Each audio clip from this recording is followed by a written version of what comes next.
2025년 1학년 3월 모의고사 40번입니다. 과정.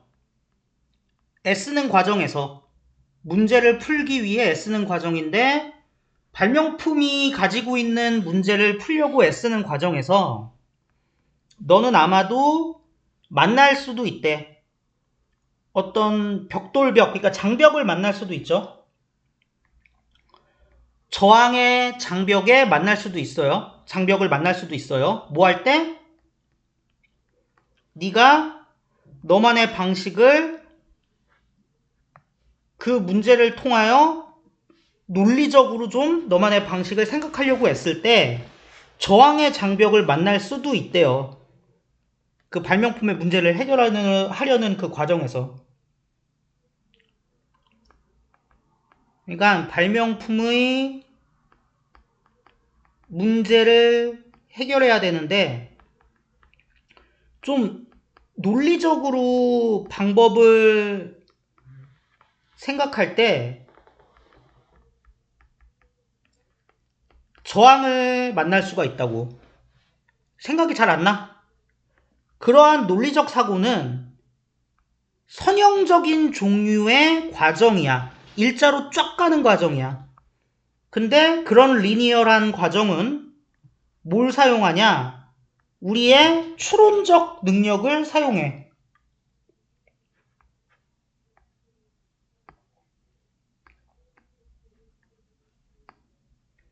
이 추론 능력이라는 것은 잘 작동해요.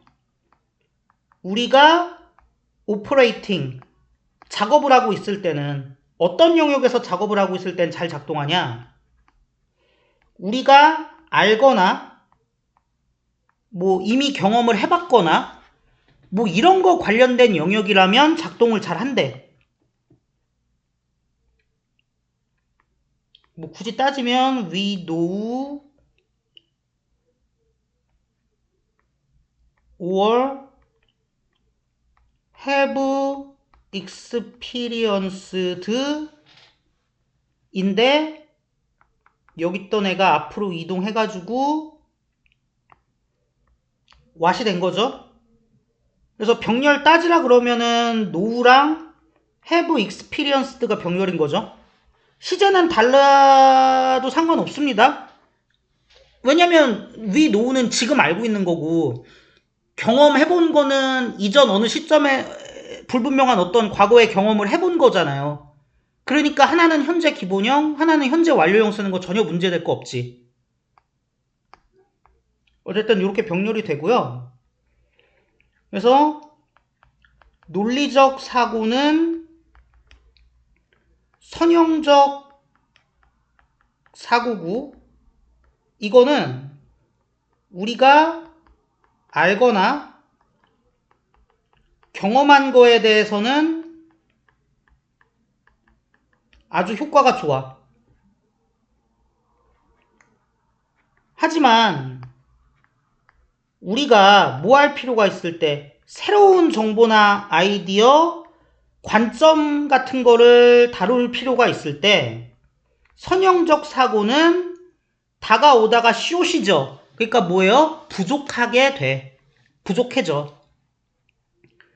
그래서 하지만 좋을 때도 있지만 위에서 얘기한 것처럼 신정보, 아이디어, 관점 이런 거 다룰 때는 저런 선형적 사고가 부족하다. 저걸로는 안 된다. 부족 X 이러면 오해하나요? 자, 반면에 창의성이라는 것은 그 정의의 영향권 아니니까 그 정의상 원래 포함해 새로운 정보의 어디에 대한 적용, 오래된 문제에 대한 새로운 정보의 적용을 포함해 창의성이라는 건 원래. 그리고 새로운 관점이나 아이디어의 구상을 포함해. 창의성은 새 정보를 갖다가 오랜 문제에 적용해내고, 그리고 새로운 관점과 생각을 구상해내는 거야.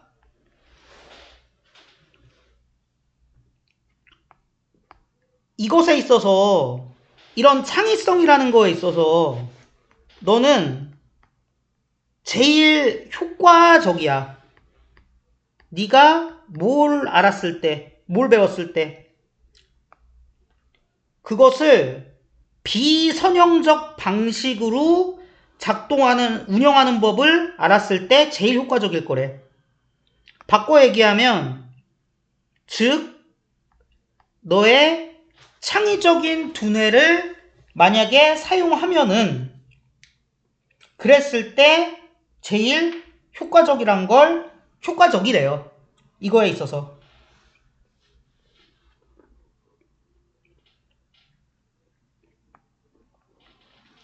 그래서 병렬 구조 따지면 비선형적 방식으로 작업을 하는 거. 다시 말해서 창의적 뇌를 사용하는 법을 알면은 그게 제일 효율적이래요. 이런 상황이 있기 때문에.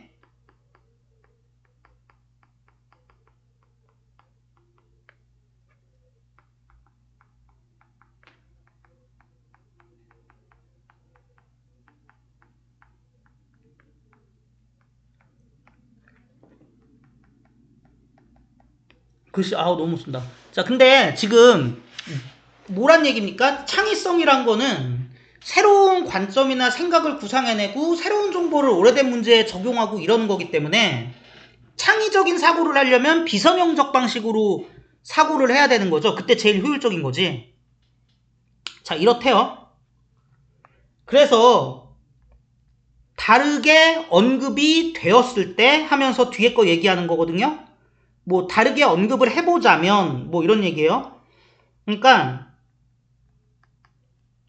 위에 나온 내용을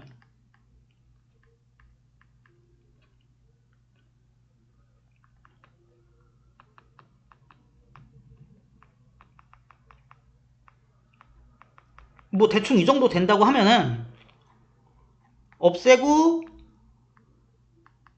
being 생략, 그럼 뭐만 남아요? as도 날려야죠. as 날려. 그럼 뭐만 남아요? stated differently만 남죠. 요 과정을 거친 겁니다. 다르게 위에 내용이 언급이 되었을 때 된다면 이런 식이라는 거지. 만약에 네가 선형적 방식으로 사고를 하면은 너는 뭐 하는 경향이 있을 거야?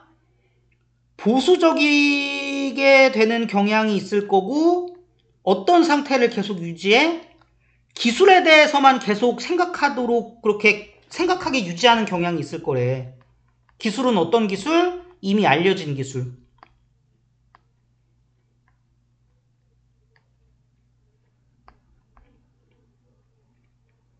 근데 이거는 물론 완전 뭐야? 네가 원하지 않는 거야. 그러니까 이거는 어떤 그 새로운 문제 해결에 도움이 되는 방식이 아니야. 그러니까 선형적 사고를 유지하지 말고 조금 비선형적인 접근을 취해야 된다는 얘기를 하고 싶은 것 같아요. 왜냐면 위에서 얘기한 게 있으니까. 근데 자꾸 선형적으로만 사고를 하면은 보수적이 되고 이미 아는 기술만 자꾸 생각하고 이런다. 근데 이것은 분명히 지금 문제를 해결하려는 네가 원하는 바가 아니라는 것이죠. 얘 병렬 좀 해보자. 음,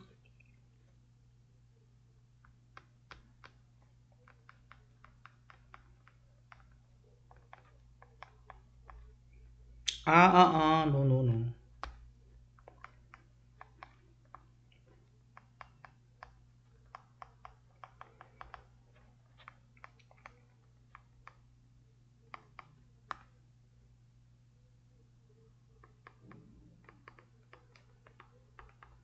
이렇게 되죠?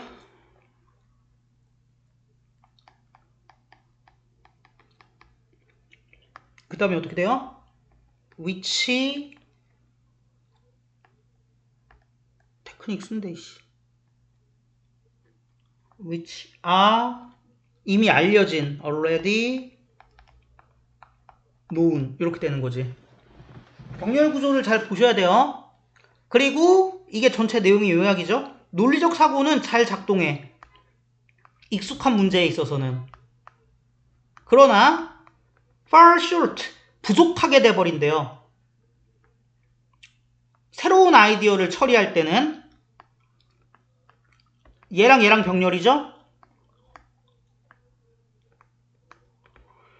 그리고 그 새로운 아이디어는 창의적 사고가 요구되는 거야. 혁신적인 해결책을 생각해내기 위해서. 자, 여기도 리커버 좀 해볼까요? 뭐 요약문이긴 한데. 크리에이티브 띵킹이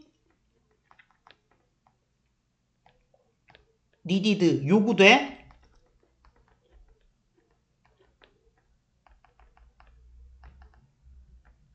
혁신적 해결책을 생각해내기 위해 뭐를 향한?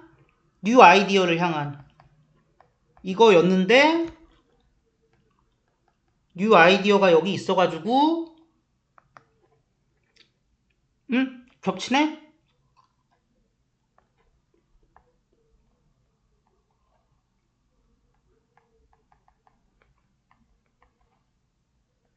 이렇게 가는 거죠.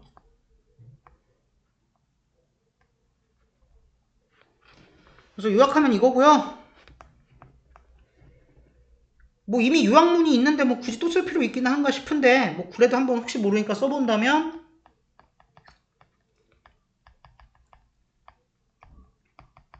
새로운 아이디어를 다루는 것은 요구한다. 선형적이지 않은 나와 있는 거 쓰면 좋겠지. 즉 창의적인 사고를 요구한다. 이렇게 보실 수 있겠습니다.